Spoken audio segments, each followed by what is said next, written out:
ces féminicides ne touchent pas que les femmes qui sont concernées, mais c'est toute une société qui est en émoi quand ce genre de choses arrive. Et moi, j'ai été absolument horrifiée et je peux vous dire que ça a été une nuit très difficile ce jour-là.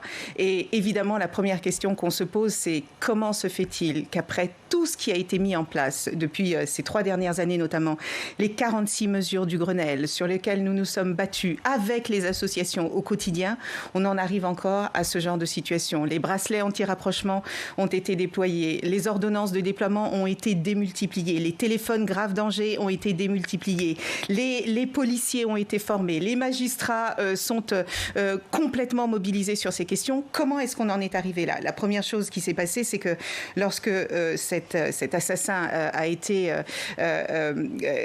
condamné pour ces violences, il a été enfermé et puis il est sorti de prison. Il se trouve qu'à ce moment-là, les bracelets anti-rapprochement n'étaient pas encore mis en œuvre puisqu'ils ont été déployés dans toutes les juridictions françaises à la fin de l'année dernière. Et évidemment, le ministère de l'Intérieur ainsi que le garde des Sceaux ont décidé de diligenter cette enquête pour comprendre où étaient les défaillances. Moi, je peux vous dire qu'aujourd'hui, on peut être plutôt heureux d'une chose, c'est que l'on constate dans notre pays que les féminicides baissent et qu'ils baissent de manière importante, puisque pour la première fois, nous sommes aux alentours d'une centaine de femmes et chaque féminicide reste un féminicide inacceptable, mais ça veut dire quand même que les dispositifs fonctionnent. Est-ce qu'il faut aller plus vite, plus loin ? Est-ce qu'il faut accélérer ? C'est exactement le sens de l'appel que j'ai lancé aux magistrats pour leur dire... On va y venir, bien sûr, mais dans l'affaire Chahines, quelles ont été les défaillances ? Alors, écoutez, je ne peux pas encore vous les donner en détail dans la mesure où nous allons communiquer. Les premiers résultats ont été communiqués la semaine dernière, mais il faut encore aller plus loin pour comprendre où il y a eu dans les différentes étapes, pourquoi ce monsieur n'a pas pu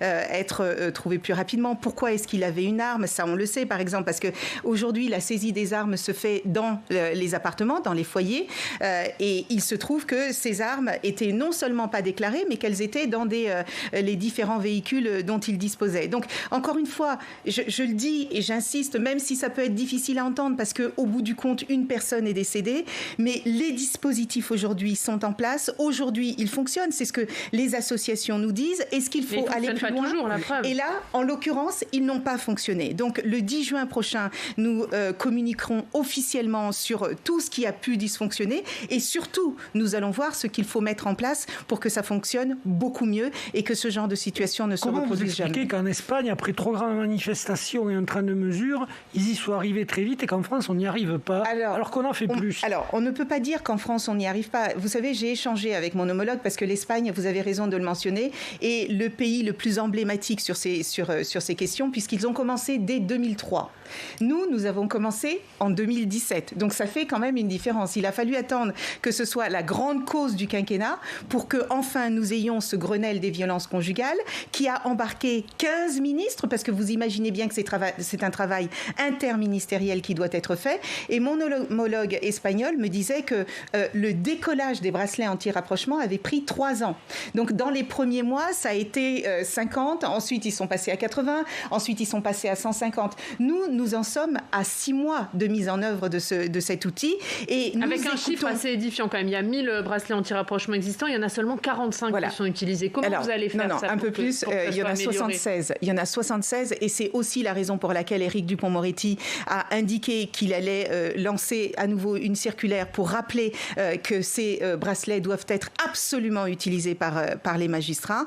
Maintenant, vous savez, pourquoi? C'est un travail... Ils ne s'en servent pas. Pourquoi vous expliquez qu'ils ne s'en servent pas? Je ne dirais pas qu'ils ne s'en servent pas. Je dirais surtout, à l'instar de quelques magistrats que j'ai pu rencontrer sur le terrain, comme M. Morel, qui est le magistrat de Nîmes, qui est très engagé sur ces questions de violence, parce que je veux le dire, il y a des magistrats qui étaient déjà engagés sur ces questions de violence bien avant, et d'autres qui sont en train de prendre en considération ces niveaux dispositifs. Mais encore une fois, admettons que ça ne fait que 6 mois que ces bracelets ont été mis en œuvre et que maintenant, il faut absolument accélérer le processus et qu'il faut continuer de saisir les armes et qu'il faut de plus en plus de téléphones grave danger distribués pour que ces femmes se sentent davantage en sécurité. Il faut continuer de travailler et c'est toute la société qui doit se saisir de ces questions. Je ne le dirai jamais assez. Quand une maîtresse voit une maman déposer son enfant à l'école 3 jours de suite avec un œil au beurre noir et qu'à chaque fois elle dit qu'elle s'est pris une porte,